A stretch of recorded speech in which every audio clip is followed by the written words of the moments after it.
The nation is buzzing with breaking news as a new executive order from former President Donald Trump has been unveiled, promising what many are already calling the most significant financial relief package in years. Americans from coast to coast are waking up to headlines declaring that a $600 monthly rebate is on the way, and questions are flooding in about who qualifies, when the money will start arriving, and what this could mean for the economy as a whole. This announcement has taken both supporters and critics by surprise, reigniting debates about the role of government assistance and the future of economic recovery policies. What we know so far is that the order sets into motion a sweeping initiative aimed at delivering direct cash relief to all citizens, bypassing traditional bureaucratic channels that in the past slowed down aid distribution. The move is being pitched as a way to immediately inject stability into household budgets and consumer markets at a time when inflation and cost of living challenges remain front and center for millions of families.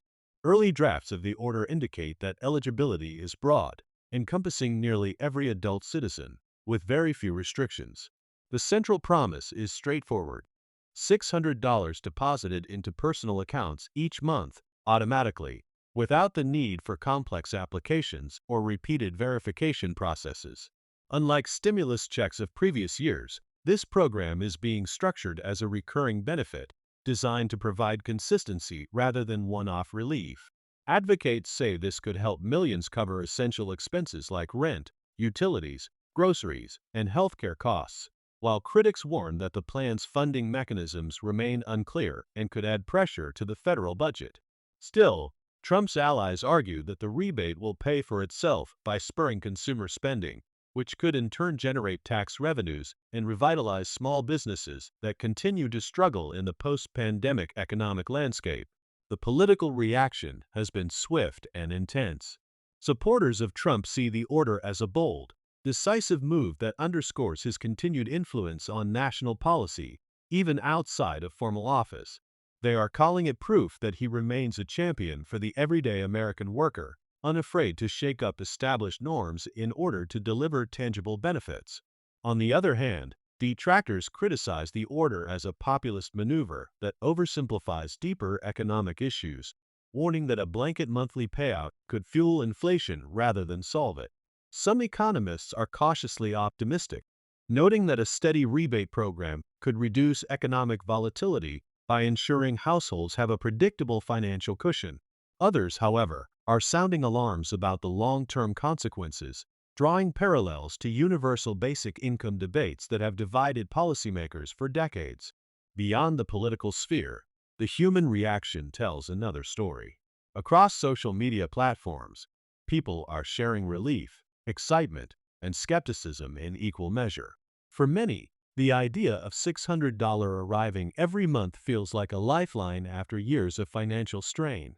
Parents speak of being able to better provide for their children, seniors imagine covering their medical prescriptions without constant worry, and young workers see a chance to save or invest in their futures.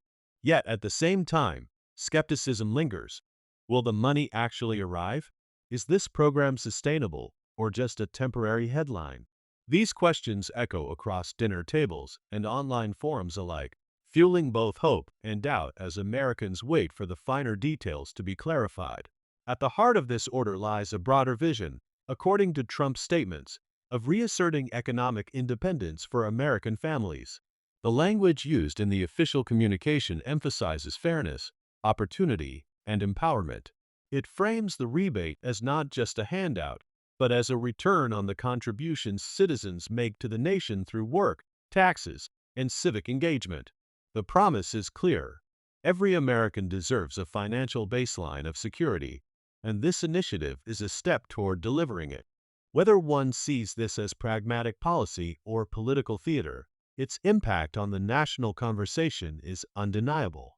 The order's implementation plan is now the focal point of discussion among policymakers, analysts, and everyday citizens alike. Initial reports suggest that the rebate will be distributed through a combination of direct deposit systems already used by the IRS and a newly streamlined digital infrastructure designed to handle the recurring monthly disbursements. Officials are promising that payments will begin within weeks of the order's activation, with the first wave targeting households that have bank information on file from prior tax returns. For those without direct deposit capabilities, physical debit cards and paper checks are being arranged, though this is expected to take longer. In emphasizing speed and reliability, Trump's team has been adamant that this initiative will avoid the delays that plagued previous stimulus rollouts, portraying this program as a modernized, tech-enabled approach to government relief. Economists are divided on the potential long-term effects.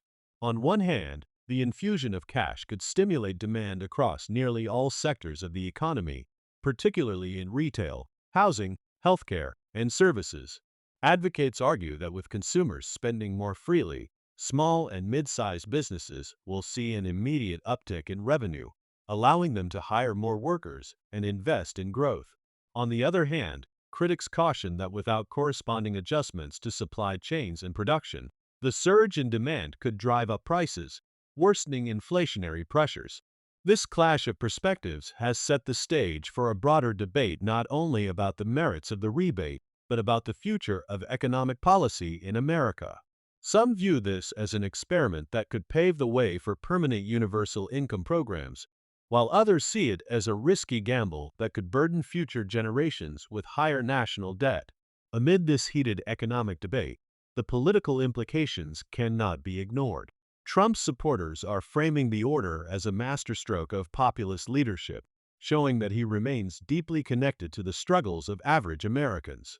In campaign-style rallies and online messages, they celebrate the rebate as evidence of his continued fight for the working class, contrasting it with what they describe as gridlock and inaction from current lawmakers. Meanwhile, opponents accuse him of playing politics with people's livelihoods, suggesting that the program is more about solidifying his legacy and energizing his base than about genuine fiscal responsibility. For moderates, the situation raises complex questions. Can the rebate deliver short-term relief while avoiding long-term harm? Is this truly a step toward reforming America's economic model, or a dramatic gesture with uncertain consequences? What is certain is that the American people are watching closely. For families living paycheck to paycheck, the idea of a guaranteed monthly rebate could represent not just financial relief, but a shift in the way they imagine their futures. Parents envision covering rising childcare costs without constant anxiety, retirees consider using the extra funds to supplement pensions, and younger generations look at opportunities to save for education or invest in starting businesses. The psychological effect of knowing that a safety net is reliably in place may prove as significant as the money itself. The notion of security and predictability resonates deeply in a society where financial instability has become a chronic source of stress. Yet questions persist. How long will this program last? What strings may be attached? And what trade-offs will follow? International observers are also taking note. Governments across the globe are watching to see whether this bold move sparks a trend that could ripple through other advanced economies. Nations grappling with similar challenges of inequality, inflation, and sluggish consumer spending are curious whether the rebate will stabilize or destabilize America's economic landscape. Some speculate that this could embolden advocates for universal basic income worldwide, while others predict it could serve as a cautionary tale if inflation accelerates or the program falters under fiscal strain.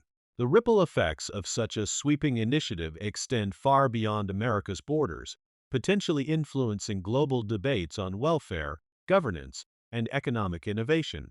Ultimately, the order represents more than just a monthly check. It symbolizes a dramatic reimagining of how government can interact with citizens, how relief can be distributed, and how leadership can shape public perception through bold promises. Whether one agrees or disagrees with the policy, its rollout marks a turning point in the conversation about fairness, opportunity, and the role of government in ensuring stability. As the first payments approach, anticipation is mixed with apprehension, and millions are left wondering whether this unprecedented rebate will live up to its transformative promise or become another fleeting moment in the ever-shifting landscape of American politics. What remains undeniable is the attention it has commanded, the hope it has stirred, and the uncertainty it has unleashed. The story of this $600 monthly rebate is not just about dollars and cents. It is about the enduring struggle to balance ambition with reality, relief with responsibility, and short-term gains with long-term vision.